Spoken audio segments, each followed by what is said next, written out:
Анхаарлаа хандуулж бидний хамт үзэж та бүхэндээ баярлалаа. Хөтөлбөрөөр өргөжлүүлье.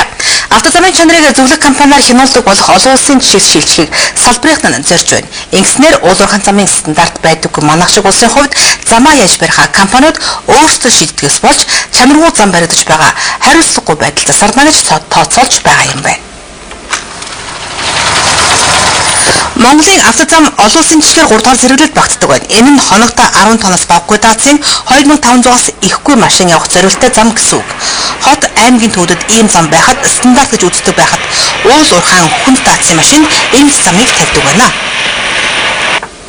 Ийм хэмжээний зам байна гэхэд бол тэр барилгын стандартаар барьчих болно. Гэхдээ төлөвлөлтийн стандарт байж за ийм 100 тонны даацтай машин ийм зузаантай ийм зам байна гэдэг ийм стандарт одоо юуны зүүн стандартаа болоод тэрийгээ дагуу төлөвлөх хэрэгтэй.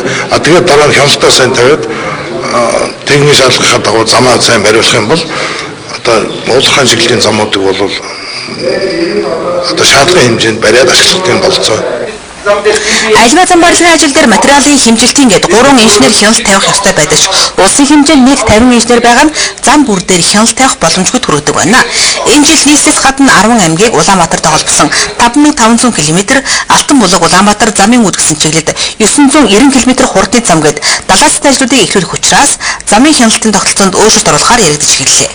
Энэ нь хяналтын инженерүүд биш, зөвлөх компани замын чанарыг хянана гэсэн үг юм байна.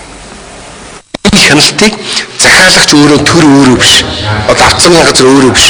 Хөндлөнгийн зөвлөх компаниудыг аваад тэр зөвлөх компаниуд хянаад явдаг, үүрэг хүлээдэг, төрийн өмнө үүрэг хүлээдэг, зардлаа авдаг. За би энийг ингэж бариулнаа гэх. Тэгээ явдаг ийм хөндлөнгийн хяналтанд шилжүүлэх гэдэг байна. Зөвлөх компанийг захиалагч сонгоно. Захиалагч өөрөө хинээр хийх үү гэдгээ сонгоод, тендер зарлаад, сонгоод, шалгаад тэгээд энэ чадах юм байна гэдгээр тэр хүний зөвлөх компани хийнэ. Утсан чулууны оронд шавар тавьж хулигддаг. Өргөн зузаанаас нь иддэг байдалд зөвлөх компани хяналт тавьж замын чанар муудвал хариуцлага хамт хүлээдэг болох юм байна. Балагдсан хууль тогтоомжийг доод шатндаа биелүүлдэггүйгээс манай улсад хууль бусаар ажиллаж байгаа гадаадын иргэдийн тоо нэмэгдсэн гэдгийг албаны хүмүүс үгүйсгэхгүй байна. Гэхдээ мэргэжлийн ур чадвар шаардаад байгаагүй бага цалинтай ажилд гадны иргэдийг авч ажиллах бодлого тийм ч буруу биш ээ гэдгийг тэд мөн хэлж байгаа юм аа. Барилга зам бүрийн салбарт маш олон хятадууд ажиллаж байгаа нууц биш. Өнөөдөр оюу толгой 5 толгойн төсөл дээр хятадууд ажиллаж байгаа. Мөн түнчлэн байгаль орчныг сүйтгэн давхилдах хүнд даацын автомашинууд бүгд хятад жолоочтой гэж бодохоор бид баггүй ажлын байрыг гадных нь гаргаж өгсөн гэсэн үг юм. Уг нь үүнийг цэцлэх үүднээс журам гаргаж хятад жолоочноор машинтайгаа хилийн гүн рүү 200-аас 300 км-т нэвтрэхийг хориглосон. Гэвч хятад жолоочноор хил дээр машиныхаа дугаарыг Монгол дугаараар сэлчхоод хил нэвтэрдэг жишээтэй.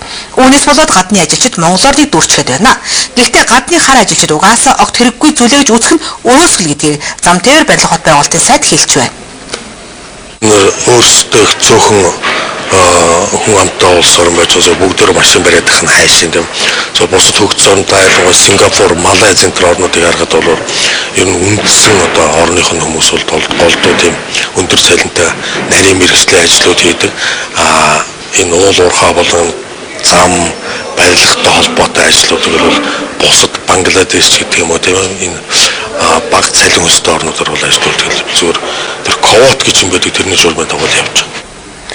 Уг нь бол сайдыг санаж байгаагаар цөөн хэдэн монголчуудад чадварчуулаад мэргэжлийн өндөр түвшний ажил эрхэлдэг нөхцөлийг бүрдүүлчихвэл сайнсан. Гэхдээ өнөөдрийн түвшинд сургууль сурна гэхээс илүүтэй ажил хийж ар гэрээ тэжээх хэрэгцээ олон хүмүүст байгааг давхар тооцоолох хэрэгтэй юм аа.